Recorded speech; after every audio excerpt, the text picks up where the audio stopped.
Hello and welcome back to another Calculus 3 multivariable calculus video. Today we're going to be going over divergence and curl. So just getting right into it, what is divergence and curl? Well, both are qualities of vector fields. Vector fields are something that we talked about in the last video. So I guess what exactly is divergence and curl? Well, divergence, we can kind of think of it as net outflow at a specific point. What does that kind of mean? Well, that means is something, whatever we are measuring. So in the last video, I talked about like fluids. Well, in a fluid sense, well, how much of that fluid is going out or how much of the fluid is coming in? Or in some cases, how much of the fluid is it just not going out or coming in at all? Right, so I guess that's kind of like a physical meaning of what divergence is. Well, as for curl is rotation at a point. Although this is kind of arbitrary and in like a mathematical sense, like what we're computing right now, it's kind of difficult to really relate it to any kind of physical quantity right now. But it's essentially rotation at a point, or it's like, I guess what you could kind of say is with the fluid dynamics kind of aspect of it. So relating to divergence, well, is that fluid rotating as it exits the point, as it exits flowing out or flowing in? I guess you could kind of think of it that way. Regardless, I mean, they're both descriptors of flow. That's how you could definitely think of it. As for right now, I would definitely say that's the most useful way to think of it. Is divergence is net outflow. So something is our fluid, for example, going in or coming out, and the curl is, well, is that fluid swirling essentially. So I guess the why is, well, for divergence, what are we doing with divergence? Well, this is kind of the backbone of flux and flow, right? So like I said already, well, the flow is, well, is it going out? Is it coming in? And at which rate is that happening there? And flux is obviously an electromagnetic kind of property of divergence and curl. And curl is work and energy. So, although a little bit, once again, kind of difficult to explain here, it's kind of like the strength of the rotation whenever we're talking about work and energy. And electromagnetism, when we're talking about electric fields and things like that, that's definitely what we're going to be talking about whenever we're doing curl within electromagnetism. Is there anything else to say about these? I guess not. So let's go ahead and get into the how. Well, the divergence of some vector field f is going to be the gradient times the dot product, or dot product of gradient and f, our vector field, whereas curl is going to be the gradient cross product of f. So I guess a useful kind of way to think about this is divergence is dot product and curl is cross product. This is definitely the easiest way that we can kind of explain this is divergence dot curl cross. It's kind of like a convenient way to kind of think of it. So I guess getting into our first example, well, our example is we have some vector field of x and y, which is equal to the vector x, y. We're asked to compute the divergence of f and the curl of f.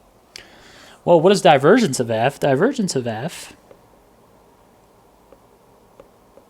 is going to equal the gradient dotted by the f, our vector field. So I just want to recall really fast, we should already know this, but just as a refresher, well, the gradient, what is the gradient? Well, it's a vector quantity wherein we have the partial of x, the partial of y, and the partial of z, but since we're in a two-dimensional setting, this doesn't really compute right there. So essentially what we're doing is the divergence of f is going to equal the partial of x and the partial of y dotted with our function right there, xy. Recall how to do dot product. Well, it's just going to be our x value of our gradient multiplied by the x value of our force.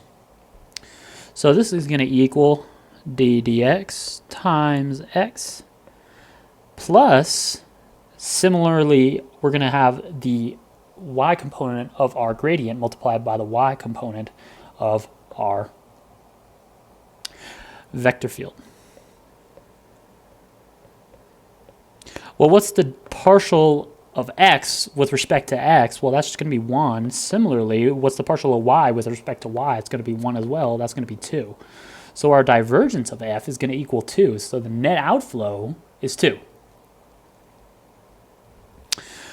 Computing curl now. This is similarly, but also not similarly, it's going to be the cross product between the gradient and our vector field. So how do we compute this? Well, we're going to make a 2 by 2 determinant now. What is cross product? Well, we're going to be making, like I said, this 2 by 2 determinant wherein we have our partial of x and our partial of y and the components of our f on the bottom.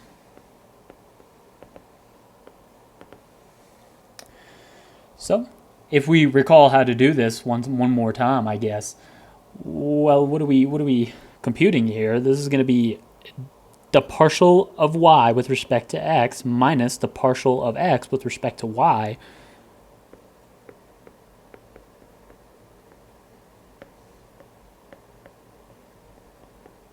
That is going to equal 0.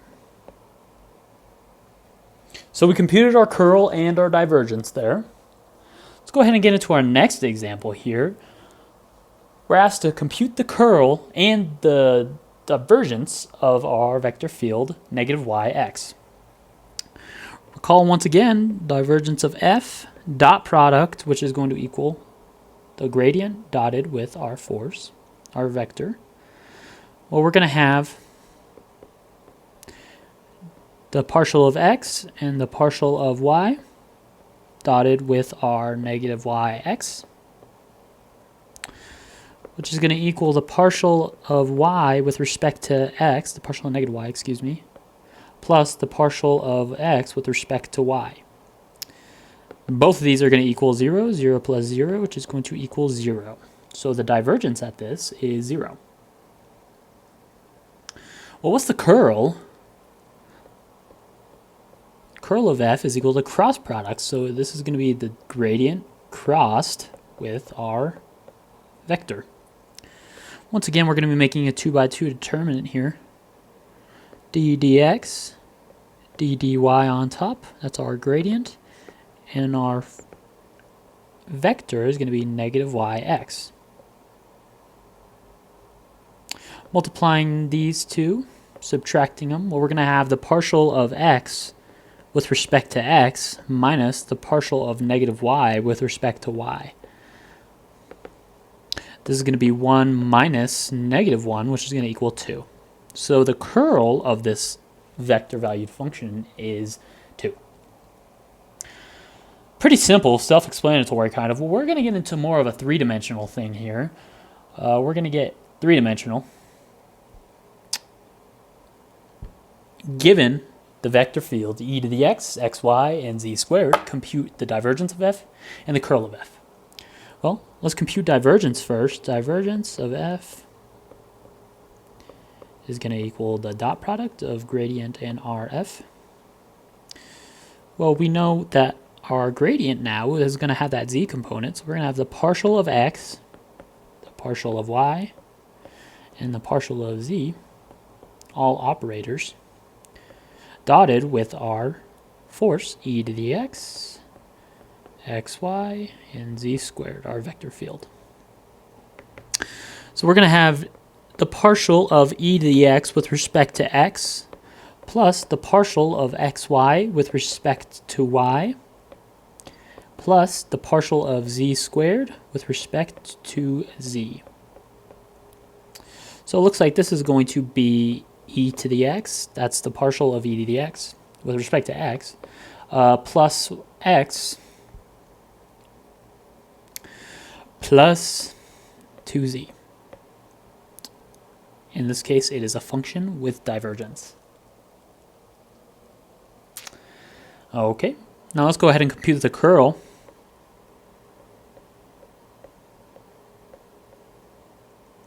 cross product. So we're going to have the gradient crossed with RF.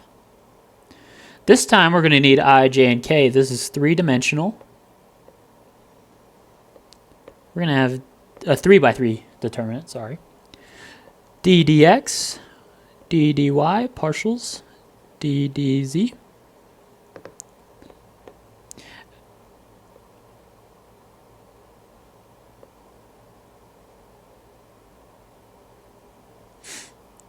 That is our gradient.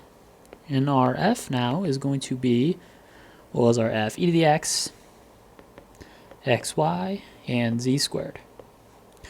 So how do we compute this? Well, recall in Calculus 2 when we were doing cross products a lot, well, what we did essentially was we had our I, J, and K. Well, how did we do that? Well, essentially what we did was when we're computing our I, we pretty much just covered this up, right? And we just multiplied our our partial of z squared with respect to y, subtracted by our partial with respect to z of xy. Perhaps an easier way to think of it as this right here and a 2x2 determinant right here minus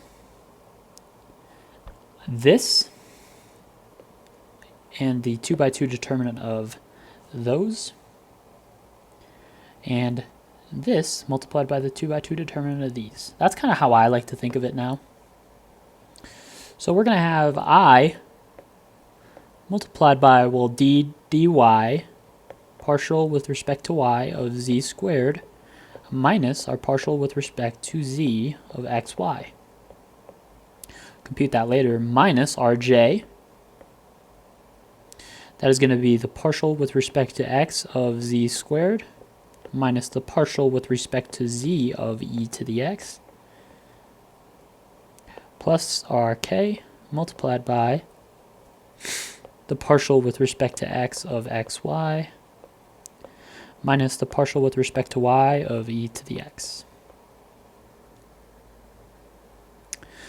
So, coming out, well, the partial, this is going to be 0. There's no y in there, therefore z is treated as a constant. That's going to be 0.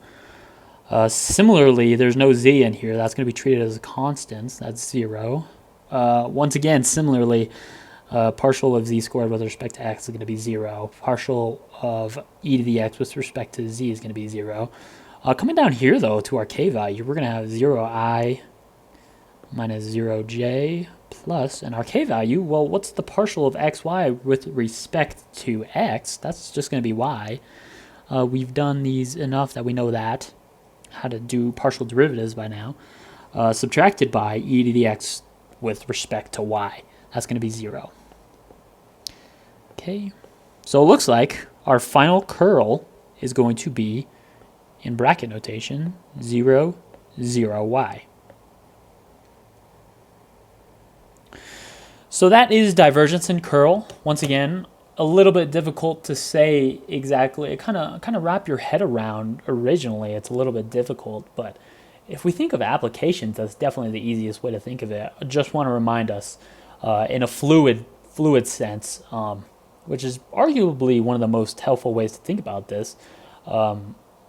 Divergence is going to be the net outflow of that fluid at a point, and the curl is going to be the swirliness or the rotation of that fluid at a point. Thank you very much.